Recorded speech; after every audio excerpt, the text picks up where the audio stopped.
अगर मैं आपसे पूछूं कि इंसान और जानवर में क्या फ़र्क है, तो आप यही बताएं कि जानवर चारा खाता है, इंसान रोटियां खाता है। बात आपकी सही है। साथियों, इंसान हमेशा अपने रिश्तों को पकड़ के चलता है, अपने रिश्तों को मानता है। जानवर कभी भी अपने रिश्ते नहीं मानता। जानवर में कोई भाई बहन चचा ताऊ कुछ नहीं होता है। इंसानों में चचा ताऊ भाई बहन है, ये सभी रिश्ते होते हैं। पर कोई भाई अपनी बहन के साथ बलात्कार करे, और वो भी एक बार नहीं, दो बार नहीं, जितनी बार उसका मन करता है, तो उसे हम उसे इंसान नहीं कह सकते, वो जानवर की ही श्रेणी में आएगा। आदाब, नमस्कार, सत श्री अकाल। आप देख रहे हैं देश राज हमसफर। साथियों, आज जो हम आपको घटना बताने जा रहे हैं वो हरियाणा प्रदेश के पलवल जिले की है। सुबह सुबह का वक्त होता है। नेहा अपने घर में काम कर रही होती है। नेहा अचानक गिर जाती है। उसके घर वाले भागकर आते हैं। उसे उठाकर जब एक क्लिनिक पे ले जाया जाता है, उसे दवाई खिलाई जाती है, ठीक हो जाती है। तब उसे बुला के परिवार वाले घर ले आते हैं। अगले ही दिन उसके पेट में बहुत तेज़ी से दर्द होता है। इतने तेज़ी से दर्द होता है कि वो लड़की बोल नहीं पाती है कुछ भी। परिवार वाले आनन फानन में बहुत ही जल्दी हॉस्पिटल लेके जाते हैं। हॉस्पिटल जाने के बाद में डॉक्टर साहब कहते हैं कि पहले इसका अल्ट्रासाउंड होगा, उसके बाद ही हम इसे दवाई खिलाएंगे। घर वाले अल्ट्रासाउंड कराते हैं। अल्ट्रासाउंड में जो रिपोर्ट आती है वो चौंकाने वाली जाती है। रिपोर्ट में नेहा 4 महीने की प्रेग्नेंट पाई जाती है, और इसी पर्पज़ से उसके पेट में दर्द हो रहा था। घर वाले ये देखकर चौंक जाते हैं। वो नेहा को मारते हैं, पीटते हैं। वो कहते हैं, बता ये क्या है और किसने किया।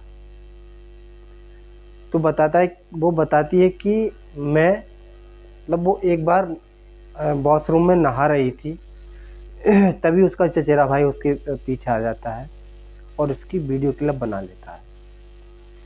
बनाने के बाद फिर जैसे ही वो लड़की बाहर निकलती है, नेहा बाथरूम से जब बाहर निकलती है, जब उसे देखते ही है अपने भाई को, तो वो चला जाता है वहाँ से। जाने के बाद फिर वो जिसका नाम, जो उसका चचेरा भाई होता है, जिसका नाम दीपक होता है, वो ये बात अपने भाई को बताता है, जिसका नाम अभिषेक होता है। दीपक छोटा होता है, अभिषेक बड़ा होता है। उससे कहता है कि आज मैंने ऐसी चीज़ देखी, शायद आपने नहीं देखी हो। वो कहता है कि आज मैंने नेहा को नहाते हुए देखा और मेरा मन कर रहा था कि उसे पकड़ लूँ। अभिषेक कहता है कि अच्छा तुमने भी देखा? तो वो कहता है, अच्छा तो तुमने भी देखा है? कि हाँ, एक बार नहीं, दो बार नहीं, कई बार देखा है। और जब कभी भी नेहा वॉशरूम जाती थी या नहाती थी, तो उसका भाई जो था, दीपक का बड़ा भाई अभिषेक, वो भी उसे गंदी नज़र से देखता था, और वो भी कोशिश करता था कि इसके साथ शारीरिक संबंध बनाया जाए, पर कभी भी वो कामयाब नहीं होता है।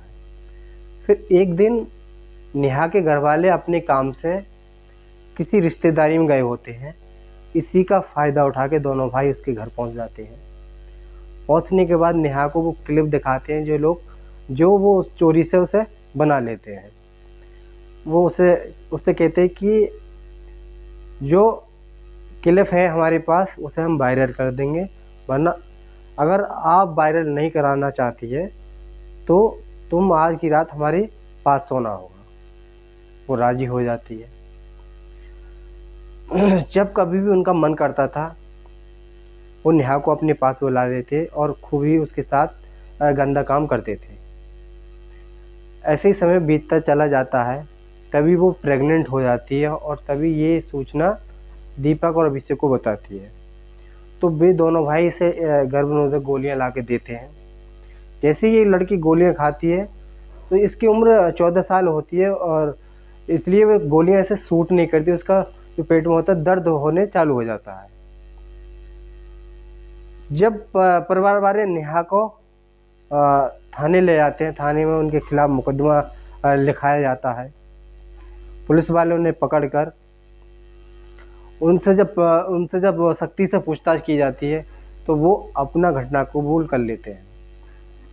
वो कहते हैं कि नेहा के साथ जो हमने दुष्कर्म किया है वो हमने ही किया है।